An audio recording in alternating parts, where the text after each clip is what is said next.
Hello, today's video is my dream closet reveal. I'm going to show you guys the last steps in putting together my closet, all those final details, and I also put together a nice cost breakdown for anybody that is trying to do this project themselves, so you get a good idea about how much you will be saving.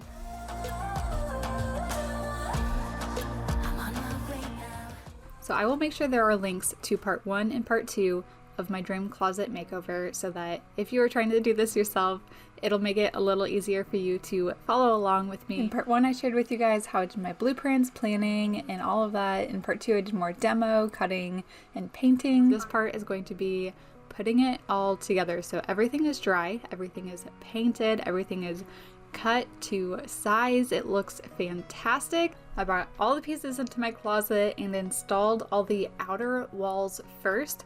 I made sure to do a lot of my screws in my little dado area. That way, once the shelf is in place, I'm not going to see any of those screws. These 2 screws are actually where I'm going to have a bar go across for my clothes, so I won't see those screws either. Okay, so putting these shelves together was a pain in the tuchus. You can see I have to use like an extra piece of wood so that I can hammer them into place. I'm using that extra piece of wood so that I don't damage my shelves at all. But I painted these out in the garage because I thought it was gonna make my life so much easier. The finish on my paint looks fantastic, but I didn't account for that extra space that the paint will take up in the dado, so I was having a hard time getting everything to fit perfectly, but in the end it was totally worth it. I just wish I had made my dados a little bit bigger. This is nowhere near the end. We still have to put all the trim on and cut it down to size. You can tell here I have no plans on looking cute for the rest of this video. This project took every ounce of extra time that I have in my day. So getting ready and looking cute for this video was not in my time frame that I had. So I'm just using the nail gun to install the trim around the sides. This just makes the shelves look a lot more finished off and bigger. So I actually use just plain old white wood. It's cheaper. It's also not as straight or is not as smooth as you would typically use like poplar, but poplar is so expensive and I was really trying to cut any costs that I could. So after sanding down the white wood, it actually worked out perfectly and it was like a fraction of the cost of poplar. So now I am cutting all of my baseboards. These were my original baseboards that I took off. So I just cut them down to size so that they fit. I also included it right here down below where my shoes are gonna go. Even though I won't see that spot, I know in my brain that it's there. So I just love all those little finishing touches. I'm using my nail gun to just put a few tacks into the baseboards so that they stay in the wall.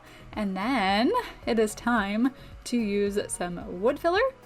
I'm gonna fill in all these holes from my nail gun and I'm gonna use some caulking to go all around the sides of every single nook and cranny of this closet.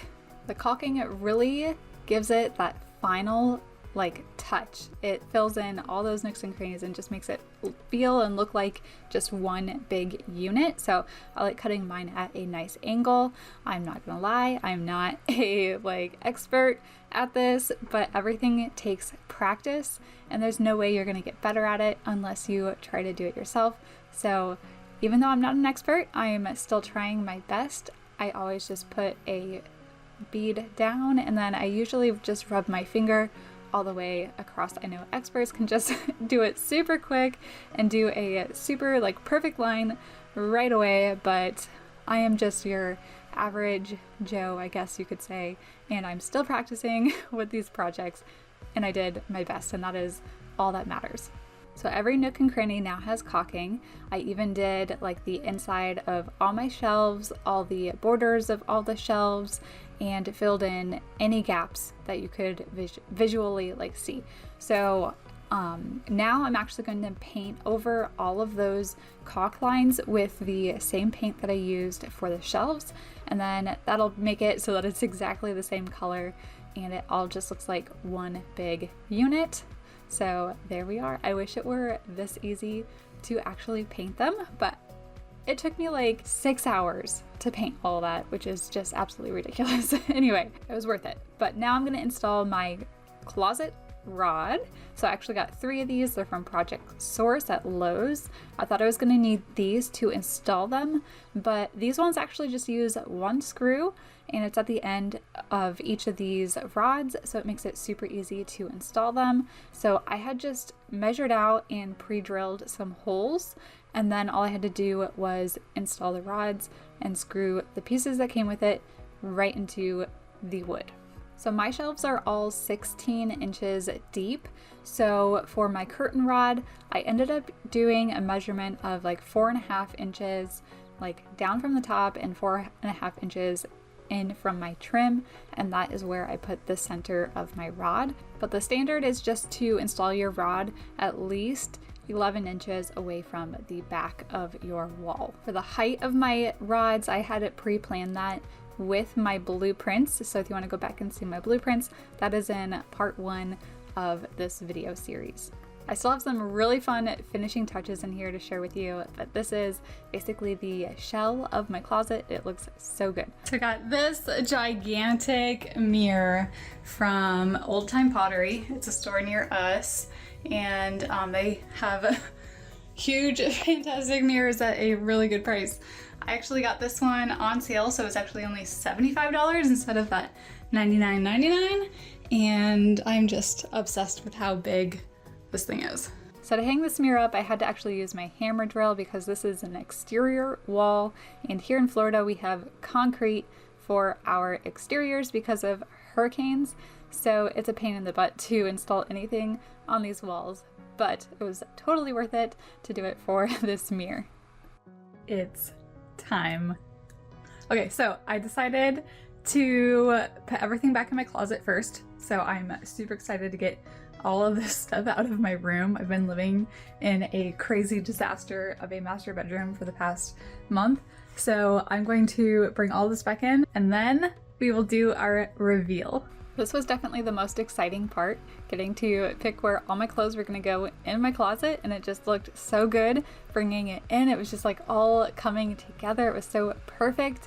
I was so proud of myself for finishing this project. I had worked so hard on this closet, but it felt so good to finally get it done. And my daughter was so excited to get her rod back here. This closet rod I actually got from, it was Target, and it was only like, I can't remember, $7 or $9. It was super cheap, but I had originally gotten it for my daughter's playroom. It held all of her like costumes and just like dress up clothes. So she was super upset when I took it out of there because I needed to use it in my room, but I showed her what I was doing and she completely understood. But every single day she was like, "Mama, can I have my rod back? Are you done with your closet?" She wanted an update on my closet every single day. She was like my little project manager. So the only thing extra over here that is not going in my closet is the wrapping paper in the back there. I actually have to order a system that goes underneath my bed. I just have not had any time to research any and to measure that space to make sure it'll fit, so I have not ordered one yet. But I will now that my closet is done.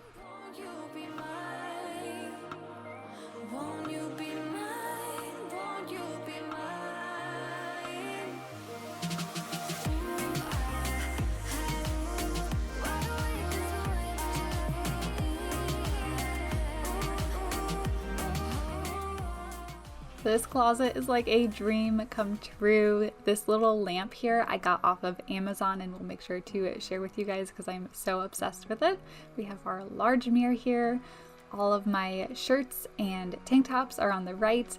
Put all my pants on that bottom rod. I have a spot here for my laundry, and I am planning on making a couple drawers there for my jewelry, but I will be able to do that later. I have all my sheets and blankets on this side, and then of course storage all along the top of my closet here.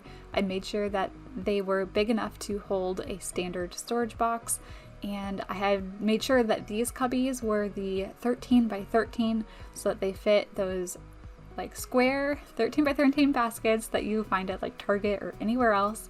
And this area is perfect for my filming supplies got my shoes and long sleeves, and then my dresses are all here on the right, exactly where I had planned, a spot long enough for them to fit. That is my closet. Now here is a quick breakdown of all the costs. So I had tried to make as close of a model to what I had done in my closet, and I got a rough estimate of about maybe $1,300 for an IKEA closet system that wouldn't have been, I feel like, as custom or as sturdy. So just for the paint, the primer was $13.98. My paint, I got 2 full gallons of white paint. That was $77.96 total. My wood filler was about $10, and then caulking I got 3 at $5.78, so that was $17.34. I had gotten 3 closet rods, so that came to a total of $35.94. The 3 sheets that I got of 3/4 inch MDF were $57.98, so that's a total of $173.94. And then all the trim was 1x2 whiteboard, and I had to use 7 of those, so that total came to $30.52. And our grand total after putting everything together was only $358.96. That does not include the light or this mirror, but the light is linked, and that is only like $30, and I had found that mirror at our local Old Time Pottery for $75. If you enjoyed this video, please don't forget to hit that thumbs up. It helps my channel out so much. Leave a comment, let me know what you think of this project, and definitely ask any questions you might have. I will answer them as soon as possible. I make a weekly cleaning, organizing, or decorating video here on YouTube, so if you want to see more content like this from me, definitely hit that subscribe button and click that bell so that you don't miss any of my future videos. Thank you so much for watching, and I will see you all right here next week in a brand new video.